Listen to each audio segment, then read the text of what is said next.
নমস্কার বন্ধুরা, any medical চ্যানেলের পক্ষ থেকে ভিডিওটি স্টার্ট করার জন্য আপনাকে জানাই অসংখ্য ধন্যবাদ। আপনি যদি ফার্স্ট টাইম এই ভিডিওটি ওয়াচ করছেন, অতি অবশ্যই চ্যানেলটিকে সাবস্ক্রাইব করে দেন। পাশে থাকা বেল বাটনটি প্রেস করতে ভুলবেন না। অল নোটিফিকেশন অপশনটিতে অবশ্যই ক্লিক করে দিবেন, যাতে করে আমি যখনই ভিডিও আপলোড করি কিনা আপনার কাছে নোটিফিকেশন পৌঁছে যাবে। আজকের আমার আলোচনার বিষয় হলো পা ফোলার কারণ। অনেককেই আমরা দেখেছি, কম বয়সী লোকের মধ্যেও দেখা যায়, মধ্যবয়সী মানুষের মধ্যে দেখা যায়, যাদের আবার একটু বয়স বেশি হয়েছে, বিভিন্ন রোগে ভুগছেন, যেমন ডায়াবেটিস, থাইরয়েড, ব্লাড প্রেশার বা কোনো মূত্র সংক্রান্ত কোনো সংক্রমণের জন্য ভুগছেন, তাদের মধ্যে কিন্তু এই পা ফোলার একটা সমস্যা দেখা যায়। পা ফুলে যাচ্ছে, এই জন্য আমি আজকে এই ভিডিওটি বানিয়েছি। পা কেন ফুলে যাচ্ছে, পা ফোলার কি ঘরোয়া কোনো প্রতিকার আছে, পা ফুলে যাচ্ছে সেটা কমানোর জন্য আপনি কি করবেন, কি এমন ঘরোয়া টিপস অ্যাপ্লাই করতে পারেন যেটাতে আপনার পা ফোলা কমে যাবে। চলুন ইন্ট্রোডাকশন পর্বটি বেশি দীর্ঘায়িত না করে ডিরেক্ট আমি ভিডিওতে প্রবেশ করছি। আপনাদের যদি কোনো কোয়েরি থাকে এই ভিডিওটি সম্পর্কে, আমাকে অবশ্যই এনি মেডিকেল চ্যানেলের কমেন্ট সেকশনে লিখুন, আমি অবশ্যই উত্তর দেব। পা ফুলে যাওয়া, এটা আমরা পেরিফেরাল ইডিমা নামে কিন্তু অনেকেই এর পরিচয় পেয়ে থাকি। আসলে এটা পেরিফেরাল ইডিমা নামে পরিচিত। পা ফুলে যায় শরীরের বিভিন্ন অন্তর্নিহিত সমস্যার জন্য। আর পা ফুলে গেলে আমাদের হাঁটতে চলতে কিন্তু খুব অসুবিধা হয়, কোথাও দাঁড়িয়ে থাকতে গেলেও আমাদের খুব অসুবিধে হয়। সেই জন্য চলুন আজকে অন্বেষণ করি কি এমন কারণে পা ফুলে যায়। আফসোসকৃত সঞ্চালন, পায়ে রক্ত প্রবাহ ঠিক মতো সঞ্চালন না হওয়ার জন্য তরল জমা হচ্ছে, যার জন্য পা ফুলে যাচ্ছে।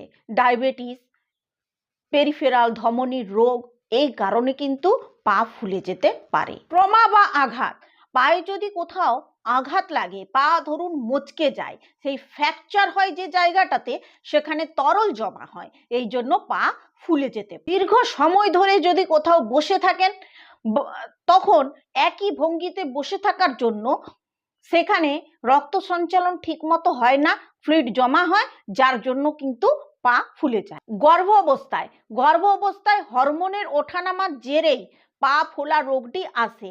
একদম শেষের দিকে পা ফুলতে বেশি দেখা যায়। শিরার অপ্রতুলতা, যখন পায়ের যে শিরা, সেই রক্ত যখন হৃৎপিণ্ডে ফেরত ঠিক মতো যেতে পারে না, তখন সেখানে জমা হয়ে পা ফুলে যায়। এটা কিন্তু পা ফুলার একটি অন্যতম কারণ। গোড়ালি ফুলে যায়, এটা কিন্তু শিরার অপ্রতুলতার দরুনই এই গোড়ালি ফোলা রোগটি লক্ষ্য করা যায়। কিছু ওষুধের পার্শ্ব প্রতিক্রিয়ার দরুনও পা ফুলে যায়, যেমন calcium channel blocker, anti inflammatory drug, এই সমস্ত ওষুধের পার্শ্ব প্রতিক্রিয়ার জন্যই কিন্তু পা ফুলতে দেখা যায়। হার্ট এবং কিডনির সমস্যায় ভুগছেন, তাদের ক্ষেত্রে কিন্তু পা ফোলার সমস্যা থাকবেই। এবার হচ্ছে বাত, অনেকেই কিন্তু আর্থারাইটিসের পেশেন্ট আছেন, তো এই আর্থারাইটিসের জন্য, পায়ে বাতের জন্য কিন্তু পা ফোলার সমস্যা হয়। এই ছিল বেশ কিছু কারণ যা আপনাদের কাছে বিস্তারিত আলোচনা করলাম যে পা ফোলার কারণ কি। অনেকেই পা হঠাৎ করে ফুলে গেলে বিভিন্ন ভাবে আতঙ্কিত হয়ে ওঠেন এবং ভাবতে থাকেন যে কি কারণে পা ফুলছে।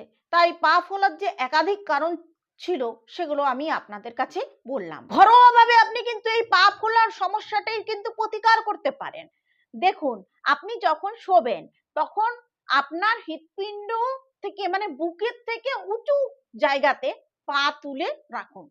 মানে যেভাবে শুয়ে আছেন, পায়ের তোলাতে 2-3টে বালিশ দিয়ে উঁচু করুন। ওইভাবে বালিশের ওপরে যদি পা তুলে শুয়ে থাকেন বেশ কিছুক্ষণ, দেখবেন পা ফুলা কিন্তু কমে গেছে। আঁটো সাঁটো পোশাক কিন্তু একদমই পরবেন না, এবং জুতো কেনার সময় আপনার পায়ে যেটা সেট করে সেই রকমই জুতো কিনবেন। এই বিষয়গুলোর দিকে একটু লক্ষ্য রাখবেন। পা অনেক কারণেই কিন্তু ফুলে যায়। অনেক সময় আমরা জুতো কিনতে গিয়ে জুতোটা কেমন সেটা দেখি, আরামদায়ক পরে কিনা সেটা আমরা দেখতে ভুলেই যাই। তাই তখন কি হয় যে ওই জুতোর দরুন অনেক সময় পা ফুলে যায়। পা ফুলা কমাতে আরেকটি জিনিস বেশ সাহায্য করে, নিয়মিত ব্যায়াম। নিয়মিত ব্যায়াম করুন, নিয়মিত হাঁটাহাঁটি করুন, রক্ত সঞ্চালন হবে, তাহলে আর সেই জায়গায় জমতে পারবে না, তখন কিন্তু পা ফোলা অনেকটা কমে যাবে। চিকিৎসকের কাছে গেলে আপনাকে মূত্রবর্ধক ওষুধ দিতে পারেন উনি, যদি আপনার চলে, তাহলে সেই ক্ষেত্রে কিন্তু পা ফোলা কমে যায়। এগুলো ছাড়াও আমি বেশ কিছু টিপসের কথা বলবো, যেটার প্রয়োগ করে আপনি পা ফোলা সহজে কমাতে পারবেন। দেখবেন বাড়িতে অনেক বয়স্ক মানুষ থাকেন যাদের পা ফুলে গেছে, 60-এর ঊর্ধ্বে যাদের বয়স, তাদের ক্ষেত্রে এই রোগটি বেশিভাবে লক্ষ্য করা যায়। কি করবেন আপনি এই পা ফোলা কমাতে? একটু গরম জল নেন একটা গামলার মধ্যে, যেন আপনি পাটা ডুবিয়ে রাখতে পারেন, তাতে অল্প লবণ নেন, তারপরে পা ডুবিয়ে রাখুন, এতে করে পা ফোলা কমে যাবে। একদিকে যেমন পা ফোলা কমবে, সে তার থেকেও আপনার যে সমস্যা, ধরুন যন্ত্রণা থাকে, অনেক সময় হাঁটুতে প্রচুর যন্ত্রণা থাকে, সেই দরুনও পা ফুলে যায়, তো পায়ের ব্যথাও কিন্তু নিরাময় হবে এই টিপসটি নিলে। মাসাজ করুন, যদি আপনি পা মাসাজ করতে পারেন, তাহলে ঠিকঠাক ভাবে যে রক্তটা জমে যাচ্ছে বা তরল জমে যাচ্ছে, সেটা কিন্তু সঞ্চালন হয়ে যাবে, তখন পা ফোলা আপনা আপনি কমে যাবে। এটা করতে পারেন।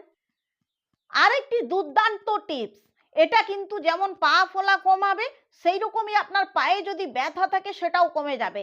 আইস প্যাক 15 থেকে 20 মিনিট নেন, সারাদিনে 3 বার এটা নেন, একদিন করে দেখুন, হাতে নাতে ফল পাবেন। পায়ের ফোলার জায়গায় আপনি ওই বরফের সেকটা নেন। যদি কারোর আইস প্যাক না থাকে, সেই ক্ষেত্রে কি করবেন, কিছু বরফের টুকরো একটা কাপড়ে মুড়িয়ে সেটা চেপে ধরুন, 4-5টা ভালো করে, যেমন সেক দেওয়া হয় সেরকম বরফের সেক দেন। যদি হাঁটুতেও ব্যথা থাকে, হাঁটুরও ফোলার সমস্যা থাকে, সেই ক্ষেত্রে হাঁটুর চারপাশ ঘুরিয়ে ভালো করে সেক দেন, দেখবেন পা ফোলা কোথায় নিমিষে গায়েব হয়ে গেছে। ভেষজ প্রতিকার কিন্তু আপনি গ্রহণ করতেই পারেন পা ফোলার জন্য, সেটা হলো হলুদ, আদা, এগুলো হলো প্রদাহ বিরোধী, এই জিনিসগুলো হলো প্রদাহ বিরোধী। তো এগুলো যদি ডায়েটে প্রতিদিনই রাখেন, সেক্ষেত্রে আপনার যেমন ব্যথার উপশম হবে, ফোলাও সেরকম কমে যাবে। আরেকটা ব্যাপার আমি বলে রাখি, এই যে পা ফুলে যাচ্ছে না, এটা কি হচ্ছে, অতিরিক্ত টক্সিন জমা হচ্ছে, এই জন্য কিন্তু পা ফুলে যাচ্ছে। পা ফুলে যাচ্ছে মানে অন্তর্নিহিত কিছু সমস্যার দরুনই কিন্তু পাটা ফুলে যাচ্ছে। আপনি যদি অরিজিনাল সিরাপ 15 ml করে সারাদিনে 3 বার সেবন করেন, টক্সিন তো ক্লিয়ার হবেই, তার সাথে এই পা ফুলার সমস্যাও কিন্তু চলে যাবে। অরিজিনাল সিরাপ, কোনো ওষুধ নয়, এটা হচ্ছে একটা হেলথ সাপ্লিমেন্ট, এটা গ্রহণ করলে কখনো ক্ষতি হবে না, বরং ভালো হবে। এখন এই পা ফোলার সমস্যাটি যেমন ভাবে অতি সাধারণ একটা সমস্যার মধ্যে পড়ে, কিন্তু বহু আবার বিপদকেও ইঙ্গিত করে। অনেক সময় দেখবেন পাটা দ্রুত ফুলে যাচ্ছে এবং সেই জায়গা লাল হয়ে যাচ্ছে, পুজের মতো সৃষ্টি হচ্ছে, এবং পায়ের ওজন এত বেশি হয়ে গেছে যে পাটা আপনি এক জায়গা থেকে অন্য জায়গায় নিয়ে যেতে পারছেন না। সেই ক্ষেত্রে কিন্তু আপনি কোনো টিপস অ্যাপ্লাই না করে ডিরেক্ট আপনি ডক্টরের সাথে পরামর্শ করুন। পা ফোলা এটি সাধারণ সমস্যা, অনেকের ক্ষেত্রে বিভিন্ন কারণে হতে পারে। আমাদের শরীরের বিভিন্ন অন্তর্নিহিত সমস্যার ইঙ্গিত করে এই পা ফোলা, সেই অন্তর্নিহিত সমস্যাগুলিকে খুঁজে একজন ডক্টরের পক্ষে সম্ভব এই চিকিৎসাগুলো, যে সমস্যাগুলো আছে সেগুলো নিরাময় করতে হবে।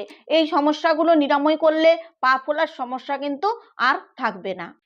আজকের এই আলোচনাটি আপনাদের কেমন লাগলো আমাকে অতি অবশ্যই বলবেন, আর যাদের পা ফোলার সমস্যা আছে তারা এই জিনিসগুলো অ্যাপ্লাই করে কতটা বেনিফিট হচ্ছে আমাকে অবশ্যই কমেন্ট সেকশনে জানাবেন। যাদের বেনিফিট হচ্ছে না তারাও জানাবেন। আজকের ভিডিওটা আমার এই পর্যন্তই। এনি মেডিকেল চ্যানেলের পক্ষ থেকে এতক্ষণ পর্যন্ত আমার ভিডিওটিকে ওয়াচ করার জন্য আপনাদের জানাই আমি অসংখ্য ধন্যবাদ। পরবর্তী দিনে আমি আপনার পছন্দ মতো আপনি কেমন টাইপের ভিডিও চাইছেন, আমি সেই টাইপের ভিডিও আনবো, অতি অবশ্যই আমাকে কমেন্ট সেকশনে জানান।